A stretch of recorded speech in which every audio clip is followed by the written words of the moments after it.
think that they do have it in them to really make something happen here with the Jeff, especially. Okay, well, straight away Bloodkariudo are going to be banning out Saintomoto's Captain America. Makes sense to me. He can't do this all day if he doesn't get to play. Sent immediately into the ban phase, but this is going to allow a one-sided EMEA, if that's what Bloodkariudo desire, as they ban out the EMEA and pick it up for themselves. So we'll once again be seeing the EMEA versus Magneto setup. All right, question for Lownine here. Are they willing to invest in the Luna ban? I mean, seemingly you've got to. But the thing is, Bloodkariudo don't have like an EMEA like a Luna crutch, you know, because they play the unironic Jeff, which makes them a lot harder to ban into. But it also means that if they save the Loki, you probably don't get as much value out of copying its Jeff, which isn't the greatest strategist ultimate in the game. It has so much potential. There are just so many characters that have ways to counter it, especially the rising star of this Season 2.5 Marvel Rivals Ignite, Cloak and Dagger, being able to just take everyone out of phase and prevent them from getting picked up. All right. Got to protect on the Punisher here, Bloodkariudo. Going to be relying on a huge amount of damage likely coming out of Leolaz. Invisible Woman ban, potentially. Okay, this is going to be kind of forcing towards that Cloak and Dagger, which makes a lot of sense considering that they have been able to protect the Magneto. The Meteor Aim is, of course, the standard ranked counter to Eternal Bond.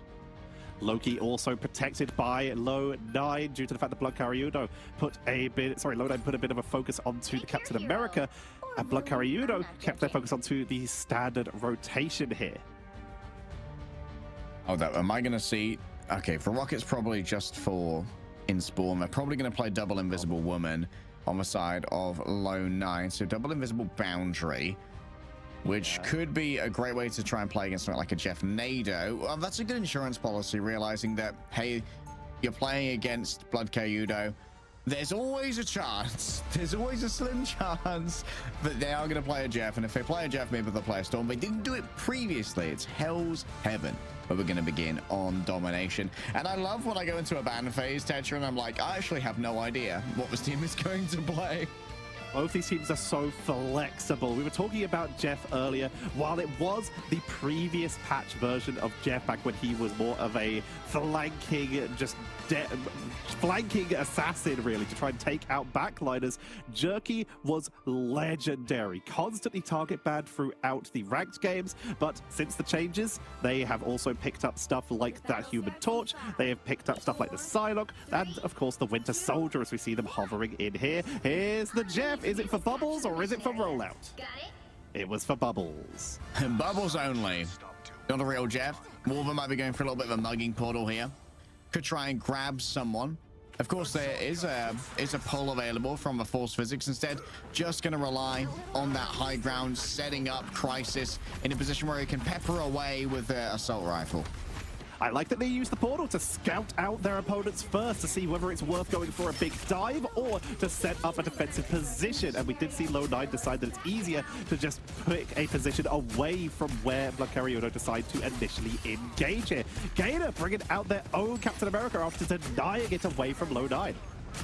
Yeah, again, going to be able to harass those backliners, and of course is already doing some real bits. Saintomoto fallen down on the Magneto. Might be a powerful hero in some hands, but Saintomoto has had some specialization towards the Captain America recently. And Lownine, they have their backline distracted by the Gainer marauding.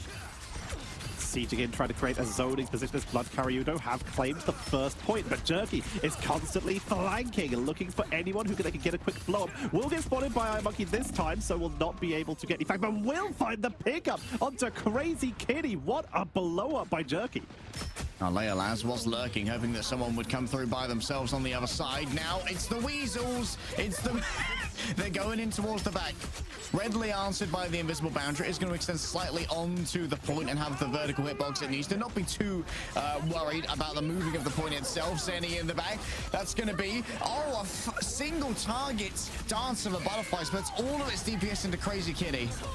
Jerky dashes away, trying not to get caught in that psionic seduction as Leo gets the counter. That's a double onto the backline, wiping out the members of Lownine, who were just starting to get some momentum. Bloodkariudo Bloodkariudo trying to chase down the retreating Jerky, but with the Iron Bulwark, they will escape. Bloodkariudo 62%, and it's untouched by Lownine. What can Leolaz see with his elf eyes? Two invisible women in this case, both Pineclone and Gonski falling down to their auspices. For now, though, Bloodkariudo, they have been able to pretty consistently hold this point. 75% of the way forward already. Still have the Living Legend and Supernova to try and defend this one. Creeping onto the point, Crisis has that final judgment for the quick blow-up. If they can find an opening, Kaya is in the backline, causing issues. Supernova to zone away from Crazy Kitty, who has shown to be one of the best character players for this Human Torch, for these quick blow-ups, keeping everything zoned down. Wolver is dropping low, healed back up, and they just can't find the opening here. They will touch for overtime, but the health bars aren't looking so good. Final judgment is going to be popped, but Saitamoto is already down. Gonski is down. They pick up Crazy Kitty, but the side of Bloodkariudo have just taken cover. Yeah, Bloodkariudo, they just fade away into the night, and now it's time to strike on back onto this backline. Crisis going to be the #1 target. Even with Jerky seen as low, they wanted to get rid of that Punisher before he could try and turn it around once again with the culling turret or other weaponry. Bloodkariudo coming in looking strong. That is a solid first pickup onto the Eldritch Monument, heading into the Super Soldier Factory. Looking at the ultimate charge here, Leo 93%, Zenny 91, double 91s for Jerky and Gonski. It's looking like Bloodkariudo have the ultimate lead here. 30 seconds before you attack. Get ready. Crazy Kitty, thus far, has just been absorbing a huge amount of aggro. 1 and 3, it feels like Jerky is constantly just trying to hunt down this Human Torch, and given how evasive he can be, it's taking a lot of time off of Jerky's, you know, Jerky's workday. Clocks in, looks at their inbox. Oh, would you look at this? It's Crazy Kitty again. Clock in, clock out, baby. Spots the Human Torch and has seen the previous games where, oh, the Human Torch is being targeted and everyone is getting KO'd. Oh, the Human Torch isn't being targeted. Everyone's getting KO'd again. Guess what my job is this game? To learn from the mistakes of others, to learn from how these teams put extra effort into protecting this torch and try and ruin their day. Sainamoto trying to get back towards their dive routes, playing the Venom here. That's going to make the backline a little bit more endangered moving forward. Leolaz wrapping up with their stealth, moving in towards the backline. Has that Dance of Butterflies if only they are going to need it. Dance of Butterflies answered on the other side by the Soul Resurgence of the Mantis. And Jerky's just going to disengage over to a point right now as Lownine erects their invisible boundary to try and stop a recontest here. And Lownine get their first percentage of the game. They have taken control and they are pushing deep to prevent any stragglers, prevent a reinforcement by trying to get some staggers. Gainer in full retreat, and you mentioned it, Sainamoto loves these dive characters, chases deep, able to find the pickups and keep the pressure onto Bloodkariudo to get Lownine back into this. All right, not dead in the water, that much is for sure. Wolver taking over the Magneto duties from Sainamoto has already earned themselves a Meteor M. Question is, what do you want to try and shut down with this one? You become CC immune, so you can try and deal with Monkey's ultimate, but likely you're going to want to try and shut down that Eternal Bond before it comes out. A huge hit coming in from the Kraken Impact. Calf feeling low. Shut on down, Wolver! Whoa! The meatiest of Meteor M. That's a spicy meatball. They pick up the triple, and Lownine, that might have been what they need to hold this point. Even able to snipe onto Cap, who had that Eternal Bond to give them the extra protection to try and let their team tag through this engage. And now Bloodkariudo 60% down already. They have a lot of catch-up to do if they can get onto this point. Yeah, catch-up name of the game for now.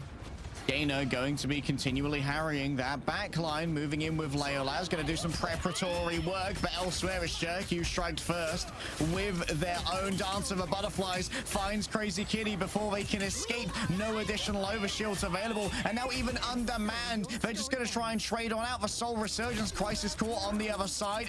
Monkey just hypnotizes multiple members of Lownine, and with some significant investment, Bloodkariudo will get their flip. 94 is what it will tick over on. Almost hit that 95. No overtime, but that's still a great opportunity for Lownine if they can get the counter flip. Bloodkariudo just setting up for as best of a zone as they can. Currently, Leo on 7 final hits and has yet to go down this entire game. But Jerky has been on the flank. You talked about it. Has been on to Crazy Kitty, who has now been taken down 6 times. Abandoning the Human Torch, has already charged up, though, on that Kraken impact if they can find an opening. Saintomoto looking for an opening themselves here. Seems like they already heard of a potential Barnacle coming out onto the back line. Zenny and Kath going to try and defend themselves here. Still has a Feast of the Abyss, but without the additional DPS of that cellular corrosion, it can be risky to try and make it work. 2 players afflicted here with the culling aura, and Saintomoto still doesn't want to invest their ultimate, waiting for the last moment. But guess what? The culling aura's already gone away. Meteor M flies over the top. It's down on top of Kath. The Eternal Bond shut down when it was needed the most by Bloodkariudo, and Gainer, all they can do is reset as Leolas hangs out in the back. Their perfect game is slightly on the line. The first death for them as they're fragged out by Lownine, who should be able to grab 1-1. We are evened up on this first map of this series. These 2 teams bring in everything they can to protect their tournament lives, because remember, the team that loses this series is eliminated and will have to try and defend their spot to try and make it into phase 2. The winner of this game has to play against Schmungus. Not an easy matchup either, but their focus has to remain on each other. The Psylocks have been trading back and forth so aggressively here. Look how much damage Crazy Kitty has taken. Homie is getting giga targeted right now.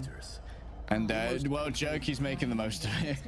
Almost 8k damage taken, which is as much as Leo has done. He's basically taken the entire Psylocks game worth of damage, which is exactly what we've been seeing. You called it, where Jerky has just said, yes, this one, please. So, who do you want to target? Yes. Coming out straight away with the Gainer portal. Gainer, I think, fairly well known as a Doctor Strange player, if my Gainer lore is correct. But once again, I may have dreamed it.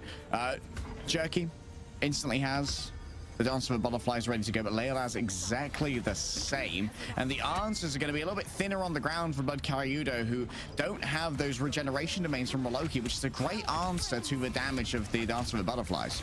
Forced onto this Mantis for Zeddy, where the big burst protection is either unleash it all into one person with all of your healing flowers, or to try an ultimate, which is exactly what they're going to do here with the soul rejuvenation to keep the team topped up. Jerky unable to find a pickup as Crazy Kitty pulls the trigger on the Kraken impact. Is able to find reset number 1 because they have Loki clones.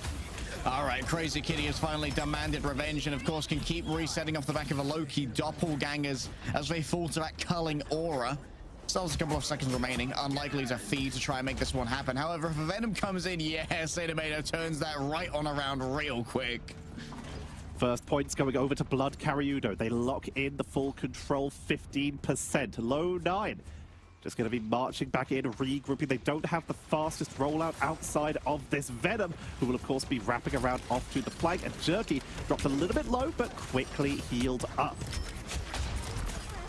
All right, Crisis plinking away for the moment. Leolas drops in behind. The Wing Shuriken start doing the damage, and you better believe that the double grab onto those strategists just does so much damage to the backline. Wolver's popping off with the primary fire. The Iron Volley's getting all of the impact that you could ask for from this Magneto. It's worth the save if only you can manage to grab it. Leolas still turns up against their counterpart, and that's going to be Lownine, actually with a flip this time before the halfway point.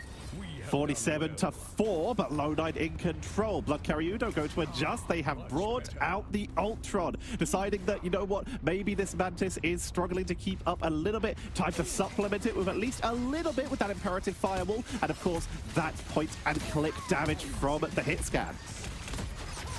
Meteor M, ready to go.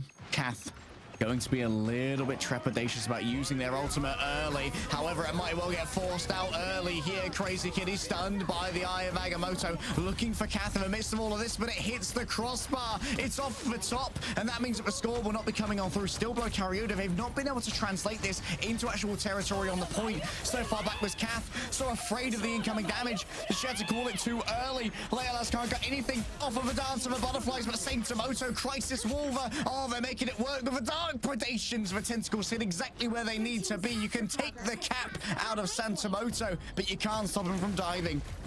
They take the lead, overtaking the 47%, now up to 55, claiming the point, while Crisis attempted to score a goal in the backline with that Kraken impact. They were forced back, but it was Saint-Tomoto who chipped it in at the end, and Jerky with that Dance of the Butterfly to clean on up. As Bloodkariudo will be rejoining. They have the Rage of Ultron, but that is it. The next closest is 54% for iMonkey with that Psionic Seduction. Here comes the Rage of Ultron very early. They gotta keep that healing onto Crazy Kitty, maximizing damage output as Regeneration Domain looks for the counter, and they will focus down using the Carbon Crush onto Saint-Tomoto to pick them off. Great grab onto that Venom. A lot of meat now missing for Lownine. They're going to have to try and get Wolver on the point to keep this one contested. Attempting to chase down Jerky. It's an excellent Terror Cape to make sure the main user has to stay away, and Bloodkariudo to get a free flip in their favor before this one is over. Leolas taking out Jerky means that likely now Lownine are going to have to call it as they're undermanned for a fight. We are at 93 to 59 in favor of Lownine, but Bloodkariudo in control. Psionic Seduction, Soul Rejuvenation. Saint-Tomoto and Gonski waiting on the high ground, looking to punish anyone who tries to overextend from Bloodkariudo while they wait for their team to group up. Leolas, a tactical insertion into the back line could be everything. A quick copy coming over as well to try and get that instant invisible boundary, but guess what? They're shut down at exactly the right time. Unbelievable timing there from iMonkey to make sure that they could not activate the ultimate. The silence was everything, Tetcher. Saint-Tomoto now has a lot of pressure on their back. They have to be the one to touch this point to buy time, as the portal is going to try and counter them so that they can't make the point. Leo has taken out Jerky. Counter portal. It's blocked off. They have to wrap around. No one falls for the trap, but it buys critical seconds as Pinko's going to be dropping that invisible boundary, steady with the Soul Rejuvenation onto the point. Saint-Tomoto rushing back in. Agamotto pushed back with the Force Physics. Saint-Tomoto going to get locked down at the Rage of Ultron. Is trying to get the blow up, finds Gonski. That's gonna be a huge pickup for Jerky as they wipe the board. Leo's only able to grab one. It's 2-2 right now. 4 for 3 as iMonkey is all that's left. Lownine have the numbers advantage. It's just the dregs that remain, but iMonkey's not here for any monkey business. They've built up to 100% power on the beam, but Spider-Man's back. No one knows about the gain of Spider-Man, but here the Regeneration Domain is all of the space that Crisis needs to try and keep this one working. And now coming in, Crisis has their own Eye of Agamotto. What can a duelist player do with a Vanguard ultimate that's been forged in the Mithril mines underneath the Dwarven mines for so long? Kath ready to go with the Eternal Bond as well. Gainer can't quite find the entry, but they have the staying power thanks to the Cloak and Dagger, and Crisis just hangs up above. A Sorcerer of Damocles across the point! Oh no! Lownine! They're forced off the point. They're taken down. And that is going to be Bloodkariudo taking game number 1. Lownine, they lost their position on the point by inches. And as such, the lead goes over to Bloodkariudo, and we called this game would be close, and we are so right. Oh, not the Sorcerer 9. The S9. Oh, that's real rough. Crisis just not used to playing Doctor Strange, it would seem. Was assuming that someone else from the team would get onto the point when that Cloak of Levitation was being channeled, and the comms just weren't there for the team. It was anybody's game, and maybe if that Eye of Agamotto had a moment to strike true, it could have been Lownine walking away with this one. Bloodkariudo were forced to their absolute limit. But this is going to be a certified fresh kicker banger. It really, really is. So much trading back and forth between these teams. We talked about how much Crazy Kitty was being targeted that game. They ended up taking 13k damage, which is the same amount that Saint Amoto did. They were just being targeted by an entire Vanguard worth of pressure that entire game. Leo finding snipes, Jerky finding snipes back and forth, leaving Crazy Monkey and Crisis to try and weaken people for these setups, to try and capitalize and follow these Vanguards. But this was huge. Finding in the hallway through that Eternal Bond, Wolver, who picked up so many hits that game. Yeah, it seems like the swap over to Venom really did serve L9 well. I do not want to see any more of a Saint Amoto mag. I'm not going to lie. Keep it in the box, brother. We'll just let Wolver play that one for now, because you both look so much better on these different Vanguards. We'll have to see if the Magneto makes it through the ban phase again. Wolver shutting down 2 Eternal Bonds in a row has got to be such value. And finally, Crazy Kitty, after a moment of freedom, finally gets like a breath of fresh air. He's like Andy Dufresne breaking the mud to finally taste freedom the second they get to ult without Jerky on top of them all the time. They found freedom. They were able to capitalize and then swapped over to the Ultron, where they had a lovely time getting some good healing output. They got some lovely range of Ultrons to get some pickups, and then they were able to keep their team up. But iMonkey holding the line, being the last stalwart Vanguard to stand on that point and, well, to quote Cap, say, no, you move. I mean, late in the fight is when Emma is at her most dangerous. Like, the first Diamond Form cooldown is coming up after you assume the initial engagement. You've got all of that beam charge to try and break through the shields. The Aegis will have been coming back up as well to have some protection. And finally, like, you come in with the Spider-Man at the end. Like, I feel I got flashbanged by the gain of Spider-Man. And let's be fair, Road to Dare.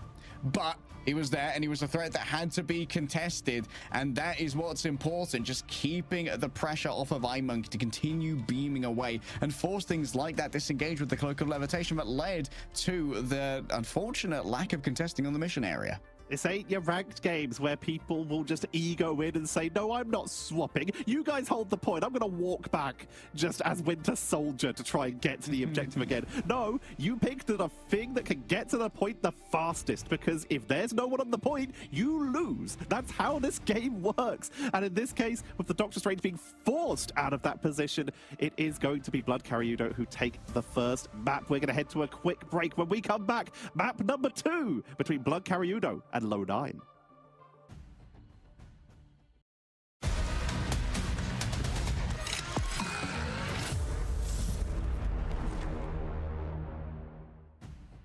Jerky may have been clocking in to take out Crazy Kitty again and again and again, but unfortunately, when you put all of your attention onto trying to bully Crazy Kitty out of a game, that means there's no one to mark Leolaz. And it turns out those elf eyes see quite a bit when they're free to just perch and stare. Leolaz managing to get some clutches here for Bloodkariudo, and, well, maybe a little low C9 happening as well to end our domination map.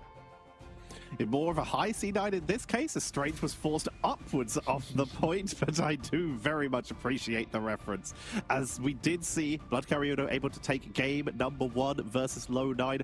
Both of these teams a little bit newer as rosters, having come together for Ignite.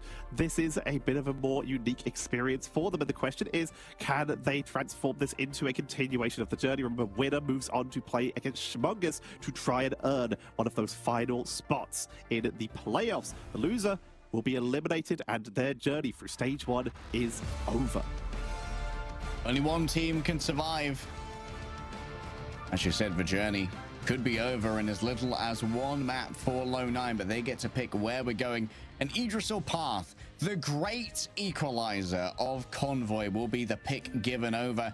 And there we are once again. We are not allowing Saint Amoto to do this all day. But we do know that they have that Venom in their back pocket now. There is the potential for a little bit of a flip to get some backline dive. One-sided Magneto going to be picked up by Lownine. All right, that's going to be another protect on the Wolverine here. Hope, not the Wolverine, no, on the Magneto by Wolver. Hopefully we get to see Wolver play that. Do not show me the Saint Amoto Magneto again. I do not appreciate it. The Loki and the Luna likely next to go from these teams. So far, we go through it. We go through the motions. You know, these are our standard bans. These drafts essentially identical so far. Yeah. Taking out the Lunas, taking out the Cap. One side, in this case Bloodkariudo, for the same as last time, gets the EMEA. The other side, Lownine, gets the Magneto. This time we will see the Punisher getting protected by Bloodkariudo. Okay, once again trying to create that awkward composition, relying on Kath to play with the Cloak and Dagger, which can be fairly easily countered during the Eternal Bond with the Magneto, because often you're counting on your own Magneto to hit you with the Metallic Bulwark when you start channeling that ultimate to protect you. So it's going to be the counter ban, of course, on to the Cloak and Dagger to make sure that it can't be matched by Lownine here. Instead, they're going to likely be playing the Invis and Loki again, as Kath has some decisions to make. We're looking at Bloodkariudo. They're looking for potential damage boost onto the Punisher. And it looks like they're again thinking about a triple strategist, but they're not running the Star-Lord composition with the Jeff. They are going with the Ultron, Mantis, Cloak and Dagger. Two of the highest damage strategists, plus the Cloak and Dagger, which can actually do some incredible damage and damage boost in these close-knit fights when needed, while of course keeping the damage output up onto Leo. Got to keep that damage output pumping and pumping to overwhelm the enemy. Idrisil path is, of course, the match as chosen by Lownine here, as we outlined before. And I feel like Crazy Kitty playing on the Ultron may well be a bit of a response to being so heavily targeted by Lownine. Just being able to freely move on the Y-axis can have it can do bits when it comes to not getting you targeted.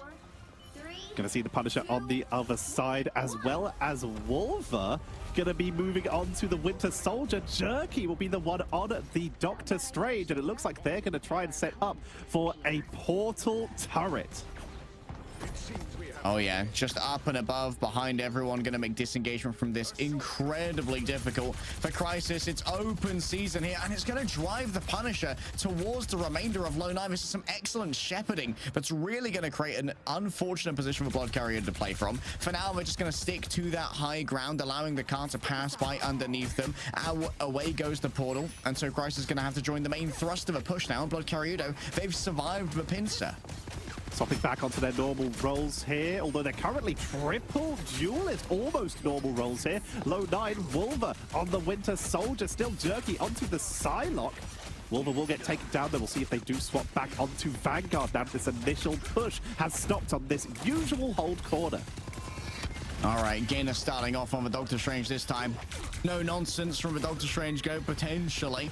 As a fully charged Dark Maelstrom is ready to be released, and guess what? Ah, yes, after 2.5, there's no damage drop-off on that one. Ah, the Saint Tomoto Magneto is once again being shown to me. I disapprove.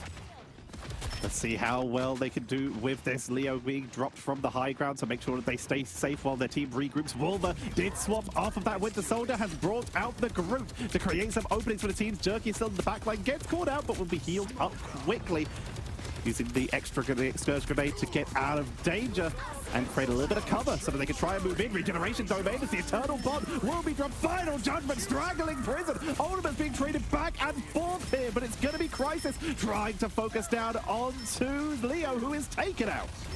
Oh, Saint Tomoto actually does a great job there with the Metallic Curtain. Big stun onto both Wolver and Gonski, but the damage may well have already been done, and they were inside the invisible boundary, so the healing was aplenty for all of those stunned members of Lownine. And in time to try and turn this one around, the Rage of Ultron onto all of... Oh, I think that Saint Tomoto actually lost their Meteor M. It was overwhelmed so quickly by Crazy Kitty, but it did enough to try and mitigate the incoming damage from a Rage of Ultron, but it gave time for Crazy Kitty to be taken down in the midst of that ultimate. And now Saint Tomoto's making it work with the primary fire rolling on forward. The Magneto is so difficult to defeat. Kath under siege, forced to fade away into the dark zone. And Bloodkariudo, they're going to give it. Saint Tomoto out for the revenge run here on this Magneto, and it is showing while that Meteor M, like I said, did get overwhelmed, they were still able to drop incredible damage output and zone everyone away on that final defensive point. And now they're going to try and create some space with Wolver. Jerky also here looking for anyone who oversteps, who might be worth a quick blow up with that Shuriken Dash.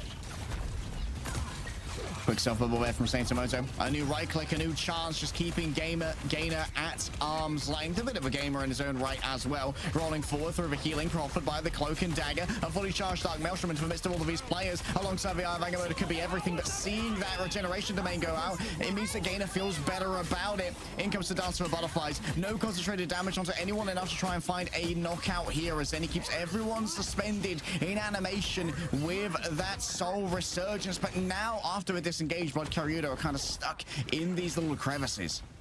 They're forced to back up. They're still grouped up. They're still up, and they do have significant ultimate charges. They're going for the wraparound from behind him. And you can see that Wolver knows they're there and is trying to keep them zones, trying to group all. They're attacked against the Eternal Bond as Final Judgment comes out. Media M blocked out once again with that extra shielding from the Mind's Aegis.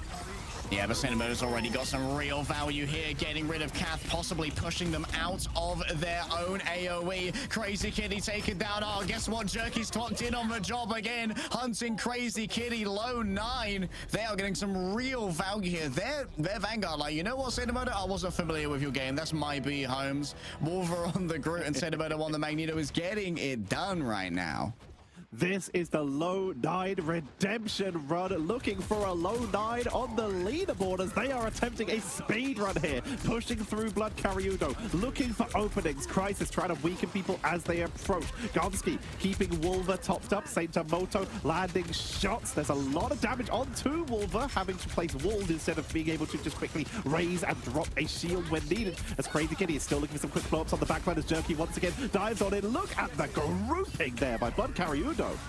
Yeah, get great grouping up, making sure that everyone shares out the damage, democratizing the dance of the butterflies, and now in towards the backline. There's plenty of healing to be had off the back of this Eternal Bond. Monkey feeling that discretion is the better part of valor. They'll simply try and wait this one out before engaging in their own right. Just out of the AoE is Jerky, but both of those Vanguards are grabbed by their brains, and Wolver can't stand up to the damage that was levied by Bloodkariudo. What a great retake.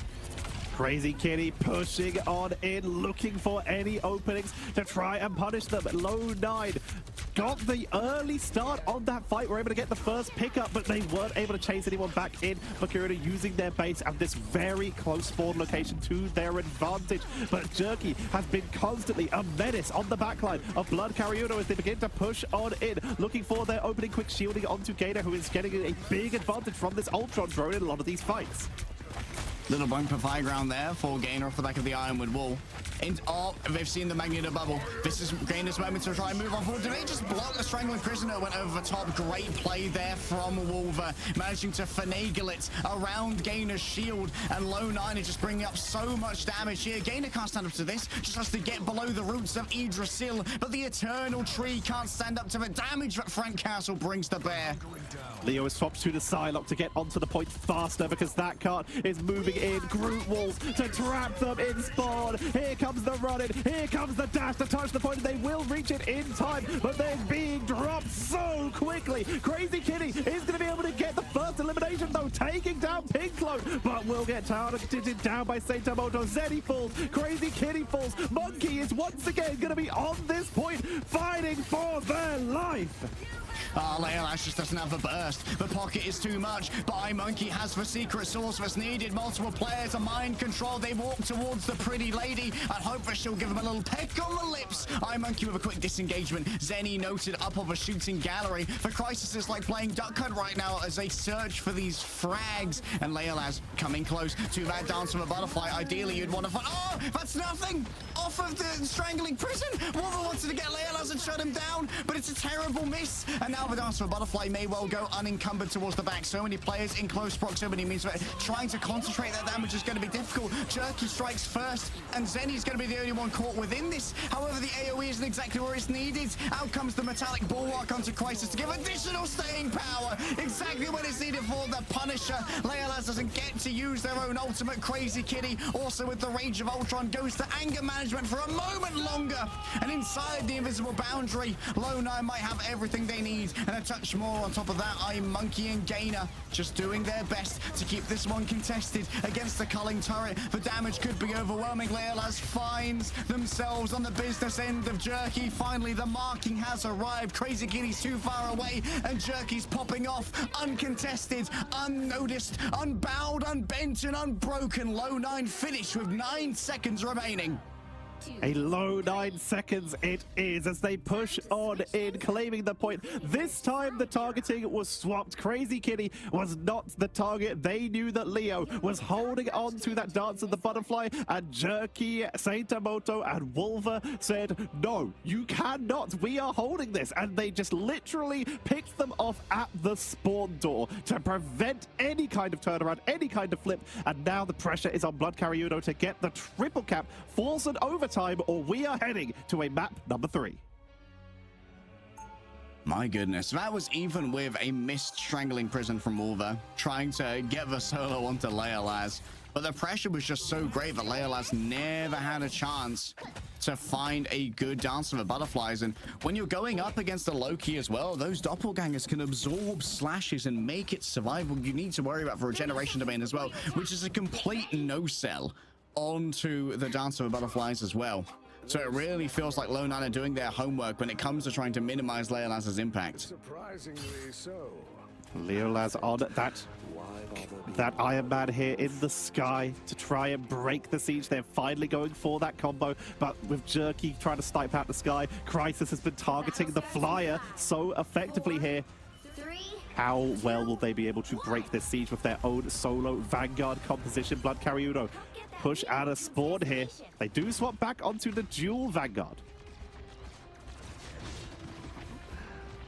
Jerky checking the angles for now. Is going to find Crazy Kitty over here. If they go just a second further, of course, Crisis already identified it as well. The damage onto the Wolverine's approach from the Punisher can be significant and really force you to use those cooldowns earlier than you would like. Crazy Kitty looking for a grab here. Great response coming through. Pineclone was all over that one. Crisis pushing forward, looking to try and get some targeting onto Leo, who will dash away. Not going to get picked off this time. Saitamoto dropped low, is getting healed up nice and quickly by Gonski, and will allow them to hold the line for the moment. Every inch that Bloodkariudo get is important in this early stages. Every second Lownine can hold them will be huge as Gainer takes down Wolver, pushing it on in, utilizing that Ultron team up to keep the team topped up as they're going to try and zone them at this early doorway. Coming through his chokes against the Invincible Pulse Cannon as well is going to be an incredibly dangerous ordeal. You need to try and get something out of this straight away. Crisis going to be popping through with the Punisher ultimate. Oh, Zenny's just caught before they can get into cover. Didn't have all the movement that they needed, and they don't want to try and shut down the Punisher with the Invincible Pulse Cannon. They were hoping to try and deal with a Strategist ultimate instead, like Pine Clones. Going to be setting up onto the high ground once again. Lownine retreat to the exact same spot they were earlier, and are going to hold from the defensive position, but immediately you can see the shots coming in from the Ultron, from the Iron Man to keep everyone zoned off the point. Bloodkariudo, they have plenty of time, 2 minutes, and they have the Strange, so potential for Portal re-engage if Gainer is the one who was taken out early. This is always the risk of running the Doctor Strange as opposed to quick swapping to it, but it's such a viable hero that you will see people just lock it in right away. Yeah, Jerky just decides to exit the Dance of the Butterflies. Oh my goodness, that's 4. Unreal, and the nuke from Leolas and Gainer combined for 4. The absolute alpha strike right there. Unbelievable from Bloodkariudo. What a manufactured opportunity. What is that? What? Physics wants a word. Crazy Kitty hit Jerky so hard that gravity got stun locked as they're gonna make their way in. Bloodkariudo claim point number 1 and begin making their way in towards point B, already sieging away at the setup members of Lownine. Just easily blasting them down with these repulsor blasts for now. Leolas already almost halfway towards their next Invincible Pulse Cannon. It's so difficult to deal with if you do not have the regeneration domain available. 100% charge here for... Oh, was that a disengagement last stand? Whoa. Crisis right now, the most intimidating guy. Rolled a nat 20 on that one, and so everyone's forced to use all of their abilities to get away. Scourge Grenade to back up Crisis, just making sure that they are in a safe position. They did try to go for that counter push, but they can't afford to get picked up. Eye of Agamotto over the building, onto the backline. The Flyers are removed. The Walkers are removed. It is full equality in this match as Bloodkariudo are wiped off the board. The Lone Wolver gets it done, rolling into a back. Huge Eye of Agamotto, and the follow-up's ready to go as well. Now you can really tax Bloodkariudo just trying to exit their spawn, which has quite a bit of chokiness to it as you try and move under this bridge. You can put Leolaz on a different angle to try and open that one up, but look at this. Jerky's actually lurking up there right now. You can see just a little bit of their HP bar. Leolaz could be in danger. Out comes the Rage of Ultron. Yeah, Leolaz just gets picked off easily by Jerky. And even with the attempts at their healing, straight into the dance for a butterflies is too much for Ultron. Lownine are locked down here. Another 2 minutes and 20 seconds remain for Bloodkariudo to try and break this siege. As Lownine refuse to give an inch. Jerky, these Dance of the Butterflies, they've not always found eliminations, but they've always been the vanguard, the harbinger of the halting of Bloodkariudo's pushes at this early stage. But Leo has been holding on to this invincible pulse cannon for the optimal moment. Same angle from Jerky here. Leolaz in danger. Forced to just move into the Eternal Bond. It's a big play off the back of iMonkey's seduction. However, Christ is going to try and turn this one around. Disengagement from Kath does not work out, and that means the Eternal Bond has been absolutely atomized from where it once stood. An attempt to try and overwhelm Gainer, who still has the Eye of Agamotto in the back pocket. Leolaz is down. A follow-up for the Eye of Agamotto is probably not going to be there, and so it's going to be a reset once more for Bloodkariudo with 1.5 minutes remaining. Wolver with that Eye of Agamotto, Media M, but the ult economy is heavily in favor of Bloodkariudo. The problem is they just haven't been able to use it yet. Zenny is going to abandon one of their choices here to move over to the Madness. They're losing multiple ults in order to swap. Leo not even sending that Invisible Pulse Cap out the doorway just to make sure that they have the 50% ult charge on the Punisher, as they're going to try and break this with a slightly more standard composition. So difficult for Gainer to approach. He's to try and wait out that bubble from the Magneto as well. Backs off into their own healing from the Cloak and Dagger. Rolling forward onto this. Just all of the damage is going Gainer's way. Attempt to try and turn it around. 2 players stunned straight away, but that's going to be a Carbon Crush to try and shut down the follow-up for Wolver. And all have survived thus far. But now the real danger has begun inside the invisible boundary. The final judgment is saying that they feel very unhappy about Bloodkariudo's performance so far and sentences them back to spawn and a very much reduced time bank. 25 seconds remain. Bloodkariudo, their last-ditch effort. They abandoned the load of ultimates, but they're already charged up on that final judgment. Eye of Agamotto for Gainer and Kath, the Eternal Bond. If they don't get blown up this time, they could create a huge pathway for their team onto the point here. Leo going to try and create an opening, as you can see that Light Force Wall to come out to try and make sure that everyone is topped up. Culling turret. There's the Eternal Bond pushing in to the backline. They're not even going to burn the final judgment. They want to create space first. Space is purchased. Now it's down potentially to Gainer to get real value off the back of the Eye of Agamotto, but already multiple members of Lownine have fallen. Bloodkariudo might try and play this economically, and Jerky's just going to tax every single second on that point, stopping it from moving forward. Now they have to hold this point. It's overtime. They've got one person on the card. A flank from Lownine right now could be devastating, but they're locked in on this hyper defense because it served them so well for the moment. Here comes the clone from Gonski to give them the invisible boundary for the turnaround here, for the attempted dive. Gainer with the Eye of Agamotto, not going to find a huge target as Crisis, final judgment to create the opening. Second invisible boundary for the point. Overtime is starting to tick down because Bloodkariudo, they can't afford to step off this point. Leo is down, Crazy Kitty is down, and that is gonna be it. There is no one left as Lownine will even up the score. Lownine know where their bread is buttered, decided to take us to Yggdrasil Path, the great equalizer, where their ultimate economy and their just call and response to so many of these pushes allowed them to be defensively excellent. We just saw Jerky so many times getting free value from that bridge, getting a pick onto Leolaz before the strategist could respond because there was so much pressure going forward onto Gainer in the front line. The pressure was crazy. Gainer was doing their absolute best. You can see they got targeted down 9 times here. Not as many as Leo and Zeni, both going down 10. It was a much lower elimination game for Lownine this time, but the most amount of time someone was taken out being 4. The least amount was 2. This was a completely different L9 to that first series. Yeah, they looked completely different.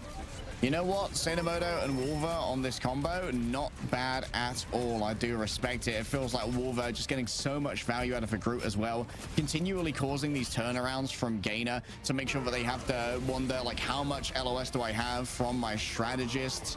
And honestly, there's just so much pain you have to endure as a Doctor Strange when you're going up against a Punisher. I believe I saw like either 50 or 70k damage from Crisis in the midst of all that. Bro was tracking. He was doing everything to just melt through everyone. Leo was trying to just ping them from a distance as the best as they could, but Crisis was locked in. And of course, this is exactly what we talked about. When so much of your attention is being drawn by that front line, doing huge damage. Wolver on the Doctor Strange, still wild. Wolver on the Doctor Strange and the Groot, creating distractions. Crisis is just pinging away, and while all that's happening, Jerky is in the backline. Every single one of those Dance of the Butterflies found at least some value, even if it wasn't a pick up. All right, we always get one best of 3 that goes the distance 1-1. Neither of these teams wants to exit first here at Marvel Rivals Ignite, and we kind of knew that this was likely to be the closest matchup. I don't personally know a huge amount about Bloodkariudo and Lownine. They've been swimming around the scene for a while, but haven't really made it into the highest of echelons. But we don't know what the second generation of Marvel Rivals esports talent is going to look like yet. Every single game, you always see new players come in and supplant the old blood because they're coming in with a higher baseline of knowledge than those who made the first discoveries all that time ago. And maybe we're already starting to see a second generation of professional players rise to the forefront, Tedja. We have one game left for today, one map to decide which of these teams we'll be saying goodbye to.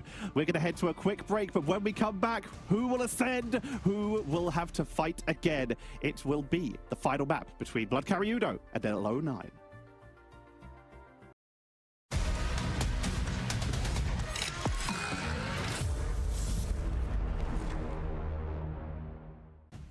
It is time to say goodbye to one more team. The last game for this week in EMEA. We still, of course, have the Americas coming up a little bit later in the day. But we sit at a 1-1. No matter what happens, one of these teams will be progressing to play against Schmungus. The other will be going home. Yeah, for one of these teams, it's going to be a very busy prep week of like, yo, can you scrum us to play Black Panther and Scarlet Witch, please? Do me just one solid, bro. Just one Scarlet Witch scrim, please, bro. Bloodkariudo and Lownine are both giving it their all, but now Bloodkariudo get to decide which map we're going to, but it's got to be Convergence as the last remaining mode we have, Tedja. Still, that gives them some options as to how they want to try and play this. Maybe a symbiotic surface where if they ban out Saint Amoto's Captain America, perhaps it's going to be, yep, there it is, symbiotic surface. We're going to Clintar, and Saint Amoto instantly is target banned. Immediately, so far, similar bans. We're going to see that Magneto taken away by Lownine once again. EMEA protected for Bloodkariudo. So far, this draft is looking incredibly familiar, leg day. Indeed, it is. We're likely going to see the Magneto protect here. Cinemoto and Wolver as a Mag Groot duo, like the old classic, the old heads, the flashback in time, seems to have been getting some real value on Idris Path. And I think that you can definitely get similar value out of that Vanguard duo here on Clintar. As we expect to see that fairly well predicted, as it's been in basically every single game. This is the early setup with the Captain America being banned out just out of preference against the side of Lownine, and then we're seeing Loki's, the Lunar Snows, Emma's being picked and banned on Mirror, and once again, for the third time in a row, Lownine will get their hands on Loki. All right, serve them well for double invisible boundaries. It does do a good job of making sure that that Punisher does get all of the protection that's necessary. The easiest way to stop your Punisher from being fell during the ultimate, just make him imperceivable, you know? if you can't perceive the Punisher, you can't punish the Punisher. That's going to be the Human Torch as the final ban. Not going to target the Punisher. Bloodkariudo choosing instead to get rid of that flyer, preventing any aerial siege. There is currently a Black Panther being hovered, but nope, we're going to move over to the dueling Psylocks once again. Yeah, Leolaz likely going to be quite happy to return to the Psylocke here. Jerky actually had a damn good match on Idrisil Path, using those high grounds, just being able to drop in like a trained shinobi on an unaware Bloodkariudo, or a Bloodkariudo that was already having to throw so many resources into Gainer that they could not deal with having one of their duelists in the middle of a slight panic against a Psylocke. I'd see if that same kind of thing can be managed here on Symbiotic Surface. A long walk from the attacker spawn to the objective with a big line of sight. This is a very difficult map to push up on, with a lot of teams choosing to take the right-hand rotation up to the high ground, and a lot of times using Groot to allow themselves to move through that area a little bit easier. It's a tough map. We are seeing Wolver on that Groot for the defense to potentially shut that down. Oh, portal potential. Yep, likely going to be a portal rollout here, especially with Bloodkariudo, knowing that if they lose this first fight with the portal, they will have it again for this the last contest potentially. Already popping that diamond form, they just go in and grab Wolver by the throat, absolutely mugging the group. 800 HP becomes 0 real quick here as Leolaz. Oh, the combination of the Moon Knight with the portal, putting down that Onk, instantly getting a huge amount of damage out that just cannot be effectively healed by the strategists. Great first Alpha Strike. Wolver's going to try and portal back in for the turnaround, but it's not in time. They just let it go back up and go into the defensive position, realizing they don't have enough time.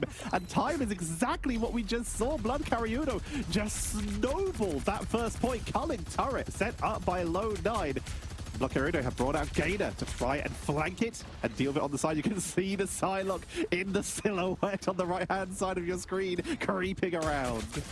I mean, over up against two, though. Jerky could have bitten off more than they could chew over here. He's going to recheck it.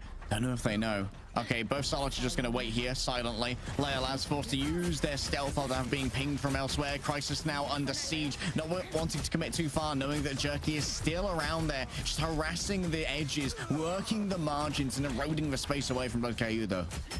Monkey, being the main person in the front of the actual cart push, is getting focused down effectively here, but with a lot of the healing focus onto them, they're able to hold the line for this. Finally, Bloodkariudo were able to get a draft when they got both the Cloak and Dagger and the Invisible Woman and didn't have to Mantis, and it's working out for them as Crisis takes out Gainer, though, with that final judgment to try and melt through any of these attackers. But once again, Bloodkariudo have gone for the classic take cover, but they did still lose 2 members.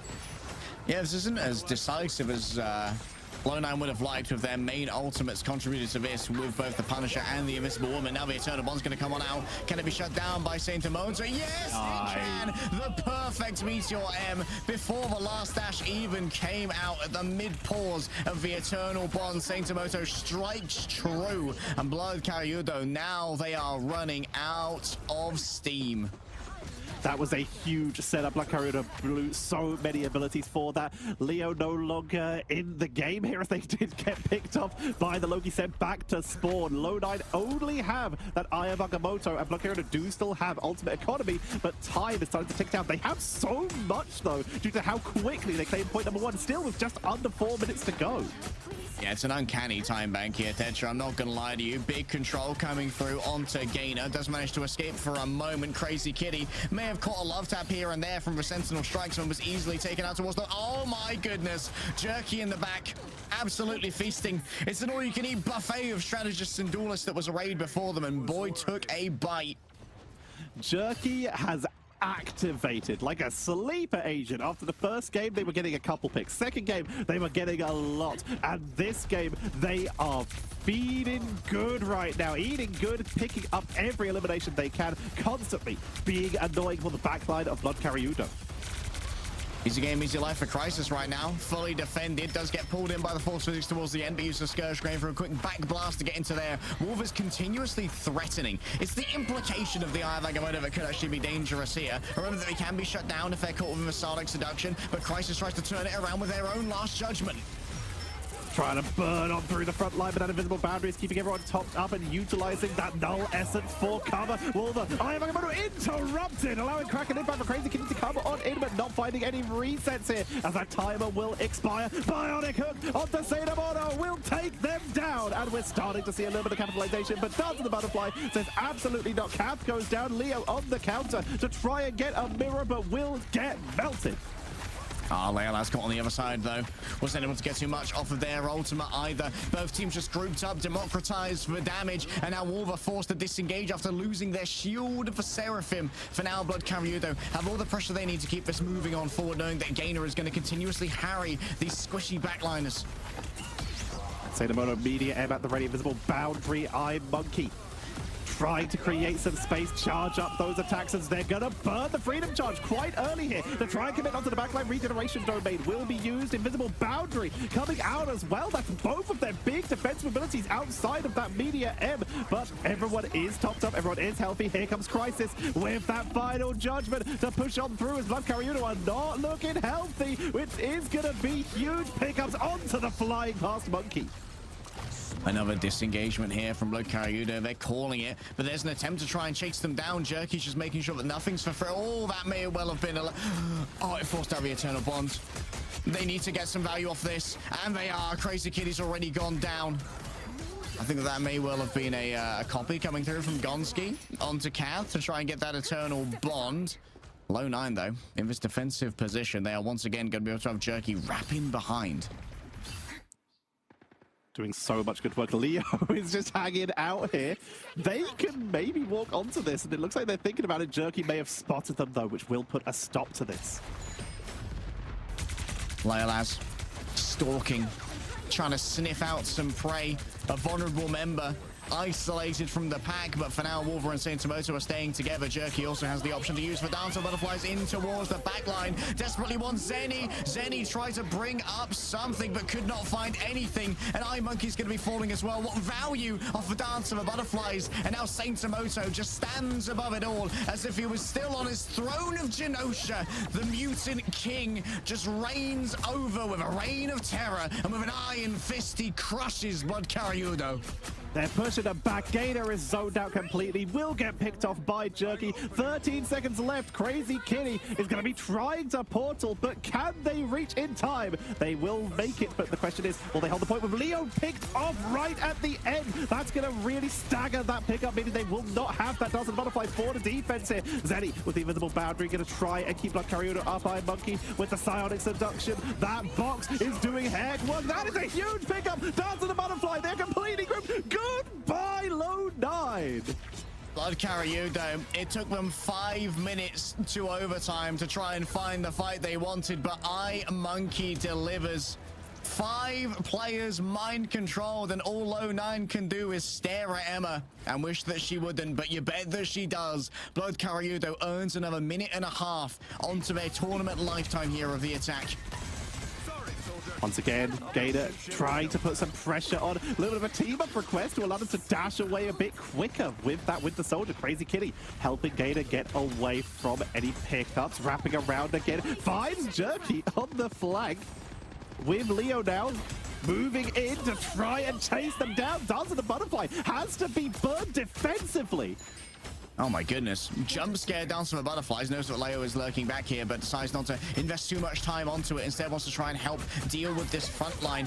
Wolver's stayed onto this, hoping to try and get some value out of the Eye of Agamotto. Up goes the Meteor M. Multiple players stunned in the thereafter. The shields were broken down, and the damage is being delivered, but the healing is good from Bloodkariudo. Finally, Kath falls, and that means that the Eternal Bond has gone elsewhere. Gonski actually gets a frag with the stolen territory down below.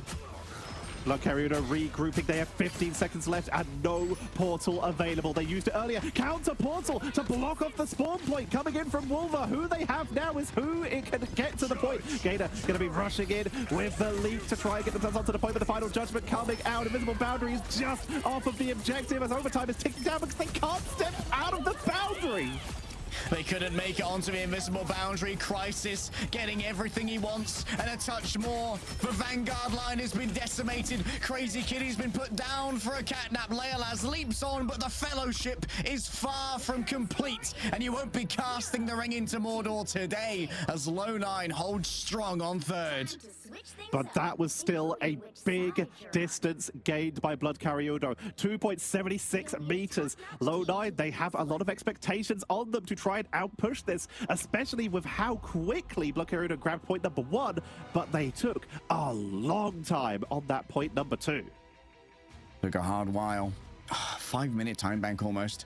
Yeah. Whittled down to overtime, and could have been a stop right there if iMonkey had not found the absolute perfect ultimate. Credit as well to Crazy Kitty with that portal, setting it up perfectly to give iMonkey the angle. It's important to have these players on your team who know the Doctor Strange portal well and can position it in a tactically advantageous zone rather than just kind of panicking it right onto the cart.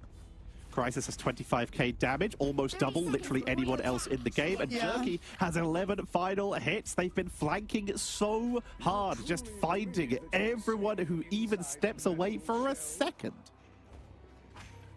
Jerky's been having a hell of a game. It's been crazy from them. Of course, they're giving everyone that additional HP from the team up. And then we'll be swapping back over, I imagine, onto the Psylocke. Leolaz just sitting around for now with Gainer, looking to gain the information. Question is, will they be able to do something to interrupt Wolver's casting of the portal? Gainer shows themselves, but yeah, here come the Grug squad. They are going to definitely be stopping that one. Stay away from my Strange. Portal directly up above the objective here. Just Strange a little bit alone. Now they can try and fire on in with Crisis shooting from above 2 Cs while the rest of the team pushes on forward. But they don't have the best angle here. Bloodkariudo positioned quite effectively to avoid getting picked up, but any retreat will at least get harassed. Leolaz has made a move to maybe catch Crisis as they leave the spawn in Iceland. Oh, Leolaz actually went through the portal as well before anything else happened. Great focus there. Oh, big grab onto Wolver coming through from Crazy Kitty, but unable to really convert onto it due to a well-timed shield coming in from Saintomoda to help their fellow Vanguard. For now, though, it's all about Lownine controlling this point. A second tick likely to come on through. Now Bloodkariudo have no other options. They need to deliver on the fight right now. They need to keep it contested. Maybe a direct request to clash with the Captain America as everyone brings up the invisible boundaries. It's going to be the clone from Gonski, but they won't get a second because Pink Clone was picked off earlier on in this fight. But there's the counter. Jerky once again with what might be a game-changing dance to the butterfly Media M to take out Kath and prevent that eternal bond. We've been seeing Saintomoda lock in on that, and it looks like we are seeing Lownine held at a sliver away from grabbing point number 1. On the other side, solo dance for the butterflies onto Pine Clone. Crisis up next. Leolaz refuses to lose, but the same could be said of Jerky. Both of these Psylocks are just absolutely on it right now. iMonkey chased down Saintomoda back onto the Venom. It should be plenty of resets available as all of these Loki doppelgangers are just burst on through by Crazy Kitty. Oh, the cat is back and he's put on a brand new hat, but Wolver turns up when it matters the most with an absolutely massive Eye of Agamotto. But still, Lownine managed to find the cap. The portal was in the process of being cast, dropped right as the objective was captured. Bloodkariudo not able to get in there. They're forced to back up and regroup. Tried to send a little bit of damage through because they knew it was there. But this means the positioning advantage can be taken by Lownine as they push up aggressively. Not going to make it to the elevator though, so high ground will, at least for now, elude them. Yeah, potentially going to wait for that one to reset. Going to roll on up with both the Loki and the Doctor Strange for an attempted siege. Crisis moving on up now with the final judgment. Plenty of damage. Crazy Kitty was not moving away fast enough. Curiosity may well have killed the cat in this case. And those who remain, they are going to be subjected to a bunch of damage coming through. Cat actually still here on the Rocket Raccoon, hoping to get some real value out of a battle recall beacon, but I don't think it resurrected Crazy Kitty. Trying to get at least any kind of protection. It will have to be held for later as Jerky, once again, another value. That's going to be a third, looking for the fourth onto Monkey, who will get taken down. And Jerky, if they don't get MVP this game, or at least SVP, then I will be shooketh. I think there may be a troll portal coming through here from Wolver, trying to stop a recontest to come through from Bloodkariudo. There's already some interception interceding onto those who would come on through. Nice. And now there's 4.5 minutes for basically half a third Tetra. This is so winnable for Lownine. They're trying to siege on in with that culling turret, picking everyone up through this tunnel, doing huge damage to Gator. Invisible boundary has to be burned extremely early, and Crazy Kitty will finally find Jerky on this flank, but Leo not as lucky on the flank here.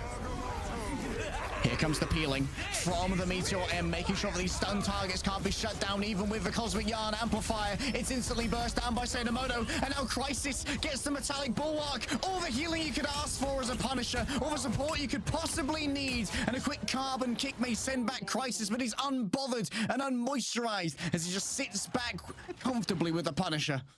They're rushing up. They want to zone away from the point. Let the car do the work if you can, so that you can flank it. Leo will be able to delay it, but does not want to get picked off by Crisis. It's on the finish line. Leo saving their team, pushed off with the force physics. Someone else needs to touch it. Will be Gator make the way onto the point, but already with 3 people going down, the Dance of the Butterfly will find nothing. It's a full commitment right now, as I Monkey will have to repeat some efforts from earlier to try and hold it, but they cannot do so. Lownine wipe that fight, take the map, take the game, and they will move on to play against Schmungus.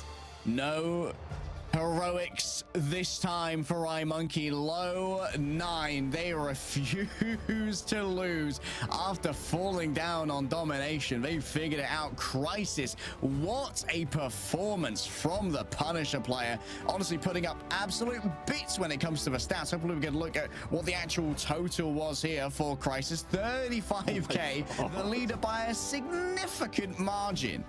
Okay, I'll give that over. I'll give that MVP over. Jerky close second, but 17 final hits, 35k damage. That was crazy. Gator put in so much effort. I love that they even brought in the Moon Knight and the Storm for the speed of that official engage with the portal to just rush as fast as they can. But the second Lownine were able to start grouping up and take more standard fights, these Media M's were perfect. These defenses were perfect. These Eye of Agamotto's were perfect, and Crisis was always protected.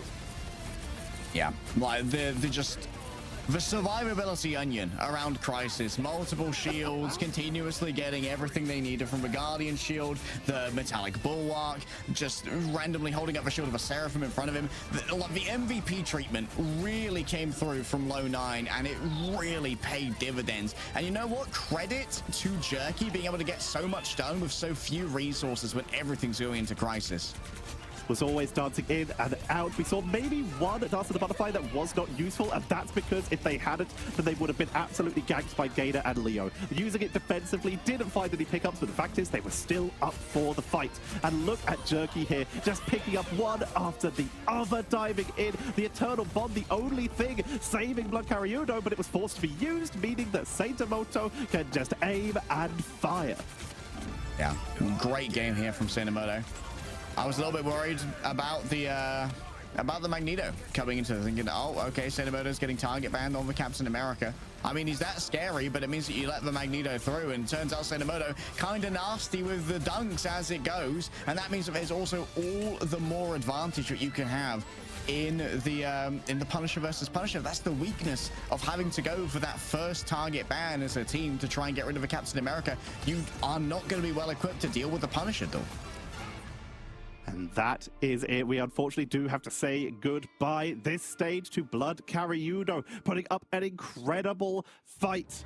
But Lownine will be continuing their journey. They are now 1 game away from making playoffs. They just need to take on Shmungus. Oh, Shmungus, they are going to be, it's going to be a weird one to scrim for. But question is, will Shmungus copy the ban strategy of Bloodkariudo, which seemed to have some value on domination, getting rid of Seinamoto's ability to just harass your backline to Kingdom Come and back via that Captain America? But I feel like on the non-domination maps, while the Captain America might be annoying, you can't let a Magneto deficit happen. You can't let the Magneto deficit happen. You can maybe try and stop Shmungus from getting some of their favorites, some of these targeted picks here. There is also the slight advantage here of that Shmungus aren't the only streamers in this game. Jerky is a big streamer as well and has a lot of experience playing against people like Necros in particular. So there is going to be some familiarity there. If there is a team that might be prepared for some of the weirder Shmungus drafts, it might be Lownine. Yeah, they are going to definitely have met plenty of Shmungus players in ranks. Of course, all those guys are ranked demons when they're putting in their content creator hours. We'll have to see how much Shmungus get out of their scrim this week. We're going to have a quick interview with the man you've been hyping up, Jerky themselves, to see how that went down for Lownine. Jerky, congratulations hello. on the win. Able to take what must have been a very tough game. So when you went in on this Psylocke to try and just get these backlines, was it an active targeting just against Crazy Kitty, or did that just happen to work out that they were in the right place at the right time? That's just how it worked out. I mean, he was playing a flyer hero, so it's always easier to hit a flying hero as Psylocke. So yeah, that didn't go in his favor, but mostly it was just the first person I saw. When it came to your in-game adaptations, we saw a couple of different Vanguard lines you moved through on Lownine, mostly due to Seinamoto getting target banned because of Cope. How did you guys decide what you were going to play for Vanguards? So every team is banning Seinamoto's cap. I mean, he is the greatest, right? He's the best cap of all time. So I understand that, but I don't think a lot of people know that he's actually a really good Vanguard player. Like, he has a Magneto in him, he has an EMEA in him, like, he's a really good player overall. And Wolverine, I mean, that guy has been around for a long time. He started in closed beta, and he is the Sorcerer Supreme, yeah. So, I mean, they just played what they were comfortable on, and it just worked. So I obviously was chatting on in your stream chat a little bit ago, asking if you had a roster for Ignite. So the question is, how long has this team been cooking together as a 6? Well, actually, this exact team hasn't been cooking for a while. It's probably a week, but the original Lownine, which had Rosa in it, was created about 3 weeks ago. But sadly, he did have to leave for America, so we did need to find a replacement. You put up such a good performance on Psylocke today. I'm sure there are many people in the chat who would like to, you know, do a bit of a Jerky cosplay when it comes to being able to put up those numbers. What goes into a successful Dance of the Butterflies? Because you were getting a lot of value out of that queue.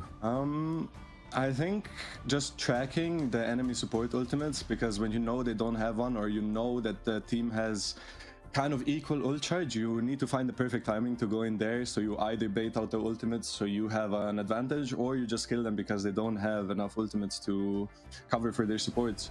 But also, you can't do Dance of the Butterflies if your teammates don't follow, right? Because everyone can just stand in it, and it does not do enough damage if 4+ people stay in there. So to call it back to some of your previous games, we of course had this one, and we had your first round match. You are the team that has gone 2-1 in basically all of your series now, and your next opponent is Shmungus. Shmungus, Do you think you can keep this streak going, and if so, how are you preparing for them? I mean, Shmungus, they do have Necros. Necros is quite an old player. We did meet each other a few times on the Human Torch. I do like to call him the Human Candle, however. But yeah, I think we do have it in the bag. I think we're the better team overall. But time will tell. Time will tell. That's all I can say. Since you've got some interesting words about Necros being maybe a human candle, do you have any words for the rest of the bracket or the audience about Lownine or anyone else who you particularly want to go into a match against? Who do I want to go in a match against? I think I mean, I think the Kings, VP or Berber or Rad would be an amazing match. It would be a pretty close fight, I think.